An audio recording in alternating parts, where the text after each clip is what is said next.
Belief system का foundation होता है, यही चीज अगर साइंस में आ जाए सर, तो ये ह्यूमैनिटी के लिए कितना डेंजरस है।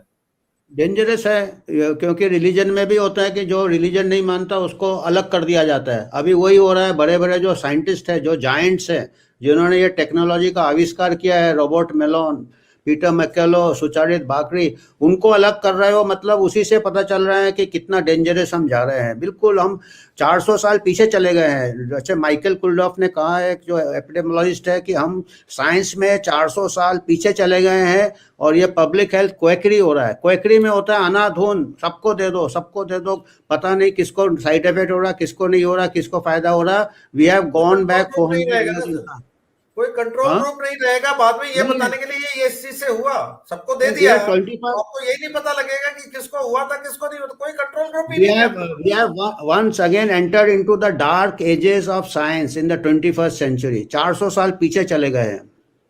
और अगर आपने 15 to 18 वाले एडोलेसेंट्स को दे दिया, फिर तो जो थोड़ा बहुत आपका कंट्रोल ग्रुप आप यूज कर सकते थे वो भी खत्म हो गया आपका। हाँ, खत्म है सब। और ये क्या है कि इसके इतने ऑटो इम्यून डिसऑर्डर्स है कि बाद में कोरिलेट भी नहीं, 5 साल बाद 10 साल बाद कोरिलेट भी नहीं होगा। इतने सारे बड़े बड़े साइंटिस्ट बोल रहे हैं मेरे पास है, इट वुड बी डिफिकल्ट, और particularly in such a large country like hours which do not have proper health services.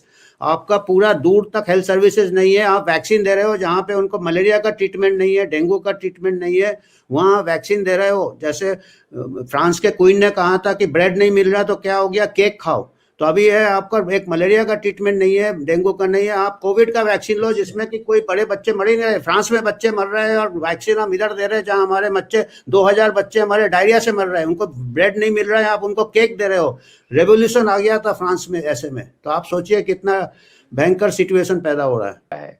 CDC ने कहा है कि कोविड के बाद बच्चों में डायबिटीज होने लगेगा। गलत साबित हो गया उसका वो गलत साबित। उस पेपर का मैं भेज रहा हूँ आशुतोष जी।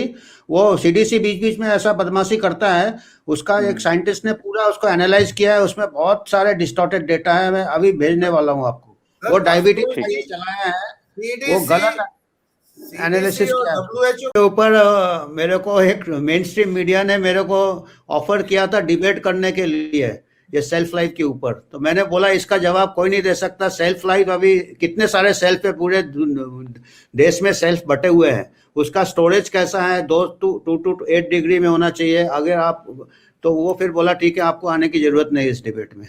और दूसरा है, हाँ सही में वो सेल्फ लाइफ अभी जब ओरिजिनल वैक्सीन का हमको मालूम नहीं है, उसमें फंगल ग्रोथ हो, कंटेमिनेशन हो, रिमोट एरिया में पड़ा हो, पावर फेलियर हो, तो कोई मैंने बोला ये सब का सवाल आ जाएगा भाई, मैं तो यही पूछूंगा।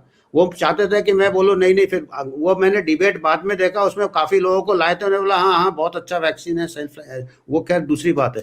और पहला क्वेश्चन जो सवाल पूछा हुआ, मैं शुरू से यही सवाल पूछ रहा हूँ। बहुत अच्छी बात है कि उन्होंने भी अच्छा सवाल पूछा। इसका मतलब जागृत हो रहे लोग कि जब सबको वैक्सीन दे देंगे, पता किसको चलेगा कि वैक्सीन के लिए बीमारी कम होगी। अपने आप ही बीमारी ऊपर जाता है, अपने आप ही कम होता है, और साइड इफेक्ट भी नहीं पता चलेगा। तो ये एक्चुअली ये तो मेरे को लगता है ये वो जानबूझ के कर रहे हैं कि ये इनको मालूम है कि ये वैक्सीन किसी को पता ना चले फायदा हुआ कि नुकसान हुआ, ये वैक्सीन इनको निकालना है।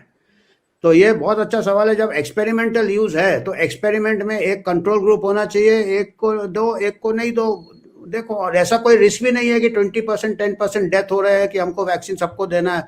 हार्डली पर्टिकुलरली बच्चों में तो डेथ हो ही नहीं रहे हैं।